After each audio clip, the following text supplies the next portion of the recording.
ओम शांति। आज 22 मई 2026 के शुक्रवार के प्रातः मीठी मीठी मधुवन मुरली के बाप दादा के मधुर ईश्वरीय महावाक्य सुनते हैं।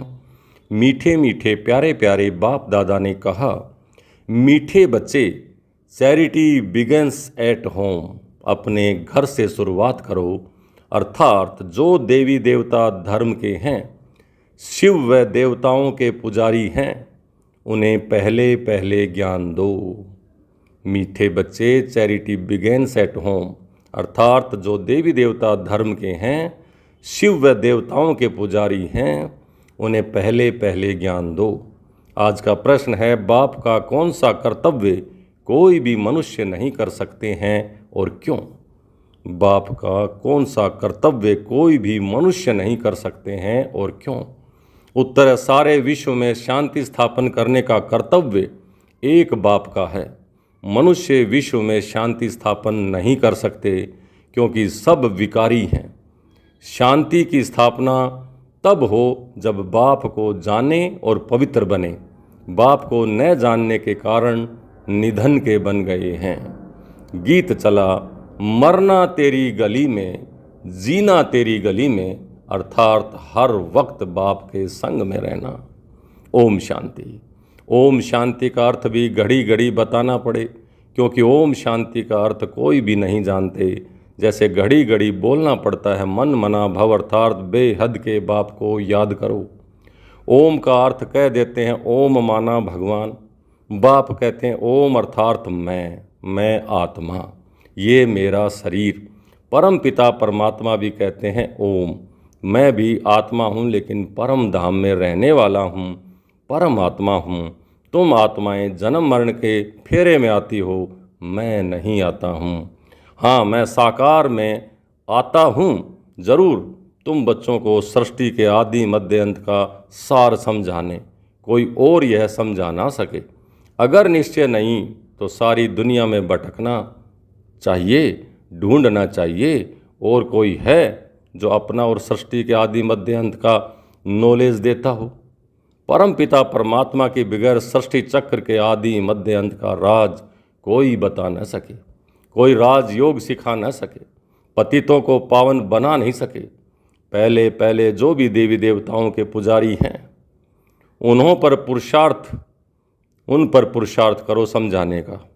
आदि सनातन देवी देवता धर्म वालों ने ही पूरे 84 जन्म लिए हैं, वही अच्छी रीति समझ सकेंगे। बाद में आने वाले 84 जन्म ले न सकें, वह सुनेंगे भी। वह जो देवताओं के पुजारी होंगे और जो गीता पढ़ने वाले होंगे, वे भी सुनेंगे। गीता में सिर्फ यह भूल की है कि भगवान के बदले श्री कृष्ण का नाम डाल दिया है। तो गीता पढ़ने वालों का उनको समझाना चाहिए, पूछना चाहिए कि परम पिता परमात्मा शिव से आपका क्या संबंध है। उनको भगवान कहेंगे। श्री कृष्ण तो देवताई गुणों वाले हैं, उनको देवी राजधानी थी, उसमें सब देवताई गुण वाले थे। अब वही पूज्य से पुजारी बन गए हैं। तो कोशिश कर पहले पहले आदि सनातन देवी देवता धर्म वालों को उठाना चाहिए। Charity begins at home. जो शिव के पुजारी हों उनको भी समझाना पड़े। शिव आता ज़रूर है, तब तो उनकी जयंती मनाते हैं। वह परम पिता परमात्मा है, ज़रूर आकर राजयोग सिखाते होंगे, और कोई मनुष्य मात्र सिखा न सके। श्री कृष्ण को वह ब्रह्मा को भगवान नहीं कहा जाता, जबकि सर्व का सद्गति दाता बाप एक ही है। वह ज्ञान का सागर होने के कारण सबका शिक्षक भी है।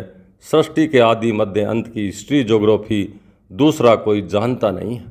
बाप कहते हैं मुझे ज्ञान का सागर, चैतन्य बीज रूप भी कहते हैं। यह जो उल्टा झाड़ है, उनके आदि मध्य अंत का ज्ञान उस बीज के पास ही होगा। इसलिए मुझे ज्ञान का सागर, ऑलमाइटी अथॉरिटी अर्थात सर्वशक्तिवान कहते हैं। अथॉरिटी क्या है? सभी वेदों, शास्त्रों, ग्रंथों आदि सब को जानते हैं। तुम बच्चों को समझा रहे हैं। वह शास्त्र सुनाने वाले कहते हैं कल्प की आयु लाखों वर्ष है, परंतु वह तो हो नहीं सकता। यह वैरायटी धर्मों का मनुष्य सृष्टि रूपी झाड़ है। उनकी आयु भागवत में लंबी चौड़ी लिख दी है, अब भागवत कोई धर्मशास्त्र तो नहीं है, गीता धर्मशास्त्र है, उनसे देवी देवता धर्म स्थापन हुआ। बाकी भागवत महाभारत आदि उनसे कोई धर्म नहीं स्थापन होता, वो तो श्री कृष्ण की हिस्ट्री लिखी है। बाप समझाते हैं, बच्चे तुम देवी देवता धर्म वालों को समझाओ कि तुमने 84 जन्म लिए हैं। सतयुग में सिर्फ भारत ही था और कोई धर्म नहीं था। भारत ही स्वर्ग था, भारत ही ऊंच से ऊंच गाया जाता है। और फिर परमपिता परमात्मा शिव का बर्थ प्लेस जो आकर पतितों को पावन बनाते हैं वह भी भारत ही है। शिव की पूजा भी यहाँ होती है, जयंती भी यहाँ ही मनाई जाती है। जरूर पतित दुनिया में ही आया होगा। पुकारते भी सब हैं पतित पावन आओ। भारत पावन था, फिर 84 जन्म का चक्र लगाया। जो पावन स्वर्गवासी थे अब वह नरकवासी पतित बन गए। पावन बनाना शिव बाबा ने, पावन बनाया शिव बाबा ने, पतित बनाया रावण ने। इस समय है ही रावण का राज्य। हर नर नारी में 5 विकार हैं। सतयुग में विकार थे ही नहीं, निर्विकारी थे।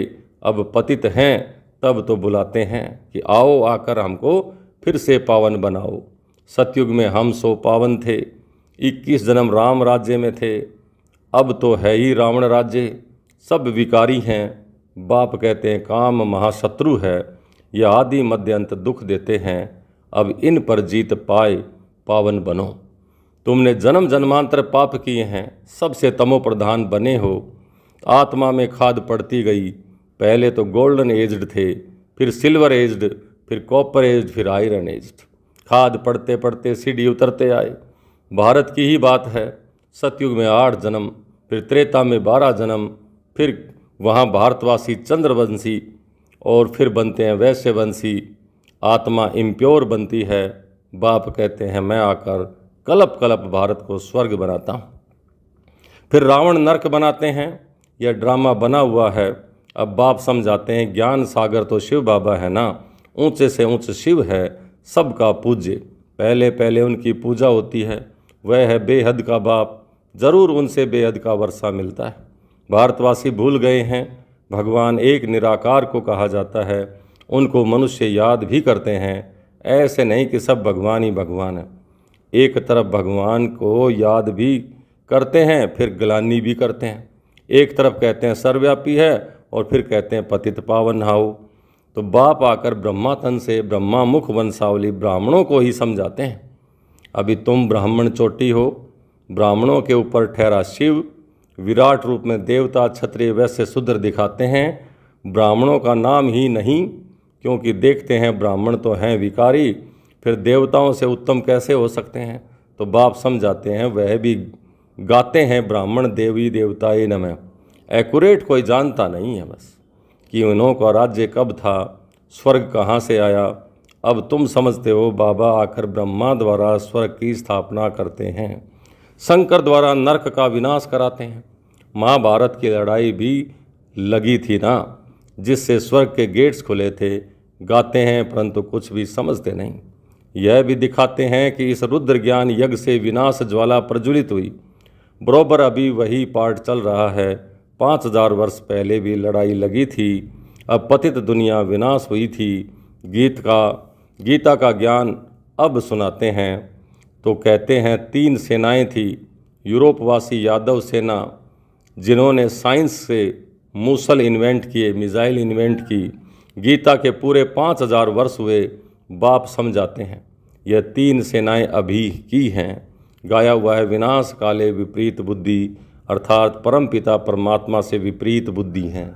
जानते नहीं हैं सिवाय तुम्हारे कोई की प्रीत नहीं है। सबकी विनाश काले विपरीत बुद्धि है, बाकी तुम पांडवों की है प्रीत बुद्धि। तुम शिव बाबा को ही याद करते हो। जानते हो शिव बाबा हमको 21 जन्मों का वर्षा देने आए हैं। तुम्हारी प्रीत बुद्धि है शिव बाबा के साथ, बाकी तो कोई बाप को जानते ही नहीं। तो 3 सेनाएं हुई ना, तुम हो पांडव सेना, विनाश काले तो हैं ही। तुम जानते हो कि मौत तो सामने खड़ा है। शिव बाबा कहते हैं तुम पवित्र बनेंगे तो नई दुनिया का मालिक बनेंगे। सतयुग में एक ही देवी देवता धर्म था और कोई धर्म नहीं था। अभी और सब धर्म हैं, बाकी आदि सनातन देवी देवता धर्म है नहीं। अपने को देवी देवता समझते ही नहीं हैं, कहते हैं हम तो पतित हैं। देवताओं के आगे महिमा गाते हैं, तुम सर्वगुण संपन्न 16 कला संपूर्ण निर्विकारी। अपने को कहते हैं हम विकारी हैं, मैं निर्गुण हारे में कोई गुण नहीं। बाप को याद करते हैं, तुमको भी एक बाप को याद करना है। बाप को याद करने बिगैर पावन नहीं बनेंगे तो उच्च पद भी नहीं पाएंगे। ऐ पवित्र दुनिया का जब विनाश हो तभी तो दुनिया में शांति हो। मनुष्य कोशिश करते हैं भारत में और दुनिया में शांति हो, परंतु वह तो एक बाप का ही काम है। मनुष्य तो हैं ही विकारी, वह शांति कैसे स्थापन कर सकते हैं। घर घर में ही झगड़ा है। बाप को न जानने के कारण बिल्कुल ही निधन के बन पड़े हैं। सतयुग में बिल्कुल ही पवित्रता सुख शांति थी, अभी फिर बाप वह पवित्रता सुख शांति स्थापन कर रहे हैं, और कोई तो कर न सके। भारतवासी अब नरकवासी हैं। स्वर्ग में जब थे तो पुनर्जन्म भी स्वर्ग में ही लेते थे। अब पतित हैं, इसलिए पतित पावन बाप को याद करते हैं। अभी तो बच्चे जानते हैं पारलौकिक बाप को याद करने से ही विक्रम विनाश होंगे। लौकिक बाप से तो हद का वर्षा मिलता है और पारलौकिक बेहद के बाप से बेहद का वर्षा ले रहे हो। यह समझने की बातें हैं। यह कोई सत्संग नहीं है, वह है भक्ति मार्ग, यह है ज्ञान मार्ग। तुमको खुशी होती है बाबा हमको स्वर्गवासी बनाते हैं। जो कल्प पहले स्वर्गवासी बने हैं वही अब बनेंगे। ब्राह्मण बनने बिगर देवता बनेंगे ही नहीं, बन ही नहीं सकेंगे। यह समझने की बातें हैं ना। अभी तो भारत में कोई कला नहीं रही है, किसी को भी पता नहीं पड़ता है। कुंभकर्ण की नींद में सोए हुए पड़े हैं। तुमको बाप ने अभी जगाया है। तुम यहाँ आए हो स्वर्गवासी बनने, सिवाय बाप के और कोई तो बना नहीं सकते। स्वर्ग कहा जाता है सतयुग को, नरक कहा जाता है इस कलयुग को। यथा राजा रानी तथा प्रजा अभी सब विकार से पैदा होते हैं। देवताएं कभी विकार से पुनर्जन्म नहीं लेते हैं। बच्चे अभी बाप से पवित्र रहने की प्रतिज्ञा करते हैं, लेकिन चलते चलते हार खा लेते हैं। फिर की हुई कमाई चट हो जाती है, बड़े जोर से चोट लगती है। आश्चर्यवत सुनंती कथनती और फिर भागंती हो जाते हैं। बल साक्षात्कार भी करते हैं, परंतु साक्षात्कार में माया की प्रवेशता बहुत होती है। जैसे रेडियो में एक दो की बात सुन नहीं सकें, इसलिए बीच बीच में गड़बड़ कर देते हैं। यह भी ऐसे ही है। योग में माया विघन डालती है। मेहनत सारी योग में ही है। भारत का प्राचीन योग गाया हुआ है। अच्छा, मीठे मीठे सिकली दे बच्चों प्रति माता पिता बाप दादा का याद प्यार और गुड मॉर्निंग। रूहानी बाप की रूहानी बच्चों को नमस्ते। हम रूहानी बच्चों की रूहानी बाप दादा को याद प्यार, गुड मॉर्निंग और नमस्ते। धारणा के लिए मुख्य सार पहला, एक बाप से सच्ची प्रीत रख। सच्चा सच्चा पांडव बनना है। मौत सामने खड़ा है, इसलिए पवित्र बन, पवित्र दुनिया का मालिक बनना है।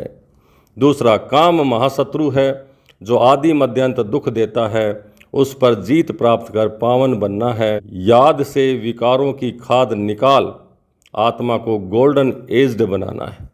आज का वरदान, मर जीवे जन्म की स्मृति द्वारा कर्म बंधन की को संबंध में परिवर्तन करने वाले परोपकारी भव है। मर जीवे जन्म की स्मृति द्वारा कर्म बंधन को संबंध में परिवर्तन करने वाले परोपकारी भव। लौकिक कर्म बंधन का संबंध अब मर जीवे जन्म के कारण श्रीमत के आधार पर सेवा के संबंध का आधार है। कर्म बंधन नहीं, सेवा का संबंध है।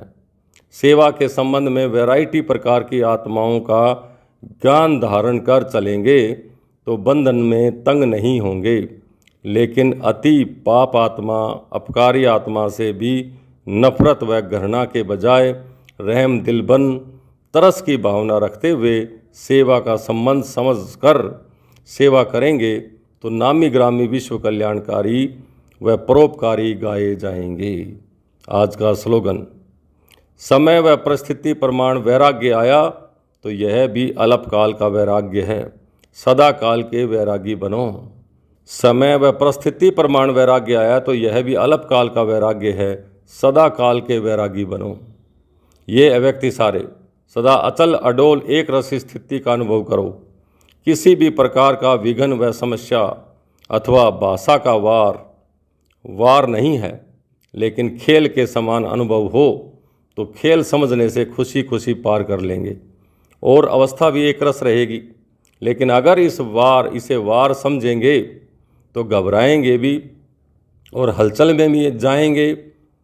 माया का काम है आना और आपका काम है उस पर विजयी बनना। अच्छा, ओम शांति।